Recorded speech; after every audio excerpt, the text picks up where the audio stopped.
Kerja sebagai perawat lansia itu bukanlah pekerjaan yang mudah, tapi juga bukan pekerjaan yang seburuk yang banyak orang kira.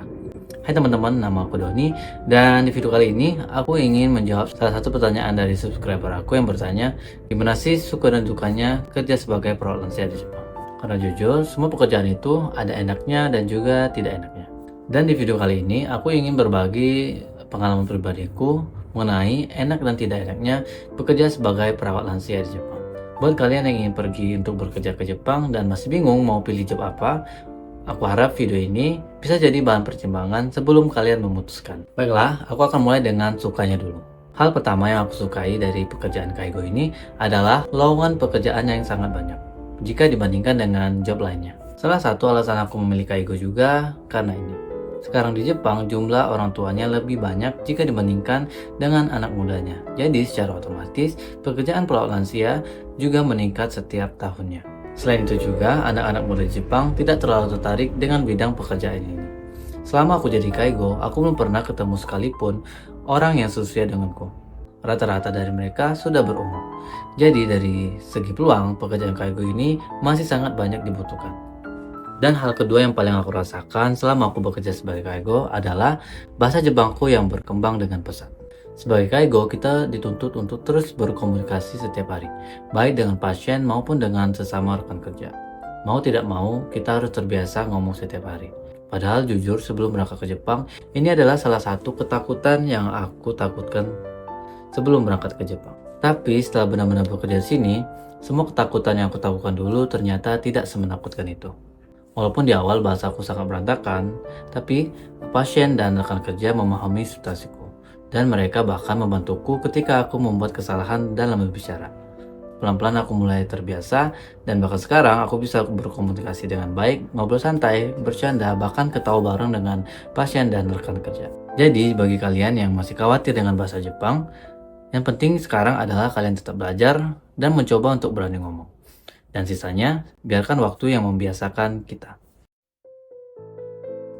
Dan selanjutnya aku suka dari pekerjaan Kaigo ini adalah kita bekerja di dalam ruangan. Kita semua tahu bahwa di Jepang memiliki 4 musim. Dan enaknya bekerja sebagai Kaigo, kita tidak terpengaruh dengan cuaca. Ketika panas, kita tidak kepanasan, dan ketika dingin, kita juga tidak kedinginan. Buat aku pribadi, ini adalah salah satu nilai plus ketika bekerja sebagai perawat lansia di Jepang. Kerja Kaigo menggunakan sistem shift, jadi liburnya tidak selalu Sabtu dan Minggu. Di Kaigo kita bisa bebas memilih kapan kita ingin libur. Dan jika di tempatku, aku bisa memilih 3 kali libur yang aku inginkan dalam 1 bulan. Sistem ini disebut dengan Kiboyasomi, atau dalam bahasa Indonesia juga bisa kita artikan dengan permohonan libur. Walaupun tidak 100% akan disetujui, tapi sistem ini cukup membantu, apalagi jika kita memiliki keperluan penting.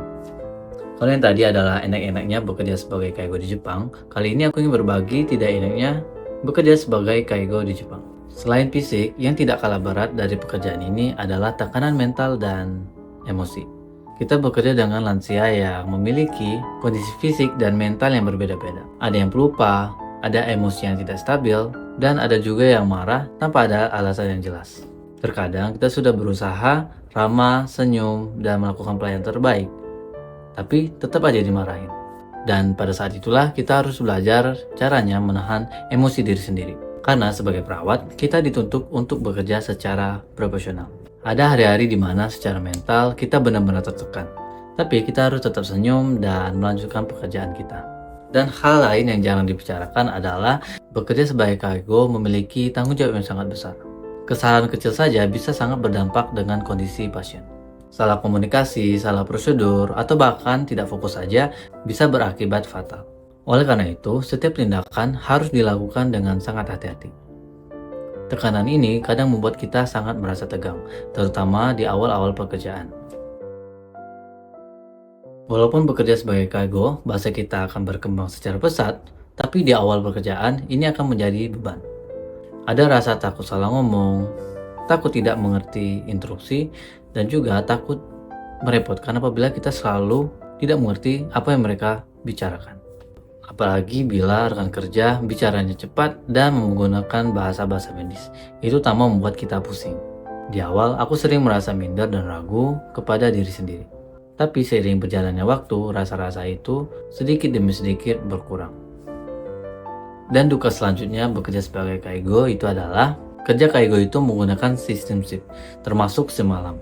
Jadi kalau kita sering shift malam, terkadang jam tidur kita tidak teratur dan badan mudah menjadi lelah. Dan seperti yang aku bilang tadi, kerja kaigo itu sistem liburnya acak, tidak teratur. Jadi terkadang di tanggal merah, orang lain libur, mau tidak mau kita tetap harus bekerja. Butuh waktu untuk menyesuaikan sistem ini. Dan saya rasa tidak semua orang cocok dengan sistem ini. Hal terakhir, dan ini aku rasa sedikit berat secara emosional, yaitu ikatan kepada pasien. Kita tidak hanya sekedar merawat, tapi juga kita menemani kehidupan mereka sehari-hari. Pelan-pelan tanpa sadar, kita membangun kedekatan dengan mereka. Dan ketika kondisi pasien menurun atau bahkan meninggal, itu adalah momen yang sangat berat secara emosional. Di situ aku belajar bahwa pekerjaan ini bukan hanya sekedar tentang fisik, tapi juga tentang hati dan mental. Pada akhirnya, semua pekerjaan punya harga yang harus dibayar, termasuk dengan pekerjaan kaigo di Jepang ini. Ada hari-hari yang sangat melelahkan secara fisik dan mental, tapi juga ada momen kecil yang membuat pekerjaan ini sangat berarti. Yang terpenting bukan seberapa beratnya pekerjaan ini, tapi seberapa siap kita menjalaninya. Terima kasih yang telah meluangkan waktu untuk menonton video ini. Semoga video aku ini bisa bermanfaat bagi kalian yang ingin bekerja atau sekedar penasaran tentang pekerjaan kaigo di Jepang.